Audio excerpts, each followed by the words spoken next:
I like to give people a challenge. I'm curious, I want everyone listening for the next 7 days to try something. And if you could give 1 to 3 different things that we could think differently or eliminate when a thought comes to us or we react in a certain way, if there's something you think that if we eliminated 1, 2, or 3 things and we did this every day for 7 days, we would start to see incredible feelings of differently, would feel healthier, more lively, more loved. What would be those few things? Okay, well, most people, number one, they get up in the morning and they check their cell phone, they check their text, their WhatsApp, their Facebook, they post something on Facebook, they drive to work the same way, do the same thing. So they're in a program. They've actually lost their free will to the program. Wow. So if you start your day and you start your day with this simple question, what is the greatest ideal of myself that I can be today? You ask yourself that question.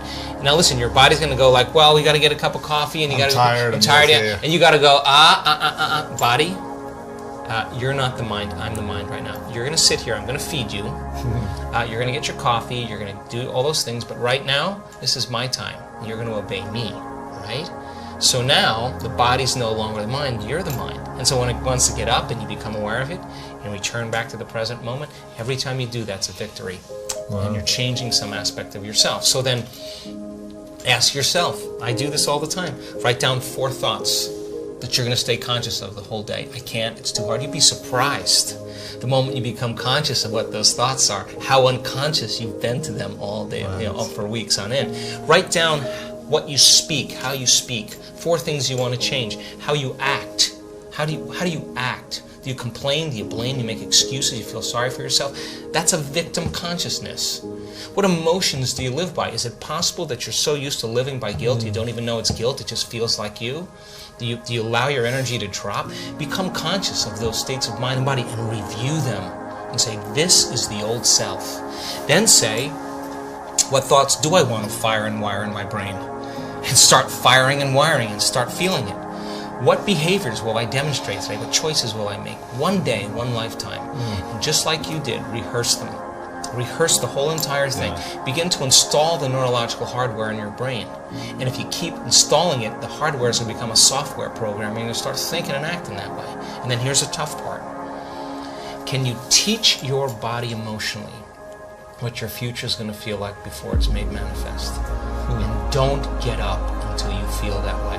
Now, practice that for a few days and then see if you can stay in that state and watch all of a sudden all those weird doors start opening for you. Synchronicities. Synchronicities, whatever they are. Number 2, take a time at the end of your day, before you lay down, and give thanks for your life and feel gratitude and really teach your body what it feels like. The emotional signature of gratitude. When gratitude means you're getting something. If I give you something that's of value, you would say thank you because you would feel it, right? So when you're receiving, you're giving thanks. So gratitude is the ultimate state of receiving. So then people only accept, believe, and surrender to the thoughts equal to their emotional state. So if you're in a state of gratitude, every thought's going to make it right down into your body. If you're saying, I'm healthy, I'm healthy, I'm healthy, I'm wealthy, I'm wealthy, I'm wealthy, and your body's programmed in negativity, it's saying, no, you're not, no, you're not, no, you're not, that thought's going to stop right here. So as you elevate your state, there are about 1,200 different chemical reactions that go on in the body that begin to restore and repair the body in a state of gratitude. And so we've done the research to prove that. 10 minutes and just feel it with all of your heart. That's it. Wow. Third thing, and very important, take time, whenever it is, sit down, close your eyes, and begin to just open your awareness to the space around you and just sense it and pay attention to it and become more aware of it. The act of opening your awareness begins to reduce the stress hormones and creates more coherent brainwave states. I'm doing it right now. And it's just a practice. Yeah. It's just a practice. And the more you do it, the better you get at it. Wow.